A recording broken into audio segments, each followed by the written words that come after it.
तो दोस्तों जैसा कि आप सभी को पता ही होगा कि भोजपुरी टॉपिक पे जितने भी यूट्यूबर वीडियो बनाते हैं वो सारे यूट्यूबर्स मिलकर खाली इस समय पर एक ही टॉपिक पे वीडियो बना रहे हैं और वो टॉपिक है ऑडियंस पोल। ठीक है। तो दोस्तों आप इनको देखिए, इनको तो शायद आप जानते ही होंगे। इनके यूट्यूब चैनल का नाम है झंडे जी। यह अपने यूट्यूब चैनल पर भोजपुरी गानों का रोस्ट वीडियो करते हैं। ऐसे में देखा जाए तो यह एक रोस्टर है, समझ गया।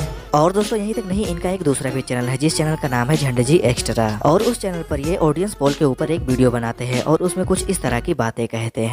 खेसारी लाल के फैन ज्यादा है, इसीलिए खेसारी लाल को वोट ज्यादा मिले हैं। ठीक है, समझ गया। तो भाई ज्यादा वोट इसीलिए न मिले हैं कि उनके फैन ज्यादा है। अच्छा, कोई सेंस है इस बात की? और फिर क्या दोस्तों, इनका यह वीडियो राजन सिंह मुकुट तक पहुंचता है और राजन सिंह मुकुट इनके इस वीडियो को देखकर इनकी रिलाई कर देते हैं। मतलब दोस्तों यहाँ पर एक रोस्टर का ही रोस्ट हो जाता है। अच्छा। तो दोस्तों राजन सिंह मुकुट ने झंडे जी को क्या बोला यह जानने से पहले आप हमारे वीडियो को लाइक कर चैनल को सब्सक्राइब जरूर कर लीजिए ताकि हम आपके लिए ऐसे ही भोजपुरी से रिलेटेड वीडियो लेके आते रहें। एल्गोरिथम का नाम सुने हो? तो भैया मैं बता दूं कि मैं उत्तर प्रदेश के सरकारी स्कूल का पिछवाड़ा पास हूँ। कहते हैं अगर कोई भी इंसान सुपरस्टार का फैन होगा और समझदार फैन होगा तो इन सब चुतियापों में नहीं पड़ेगा। बस गाना आया, सुना, लाइक किया, कमेंट किया, ज्यादा से ज्यादा शेयर किया, बात खत्म। बिल्कुल आपने मेरे दिल की बात बता दी।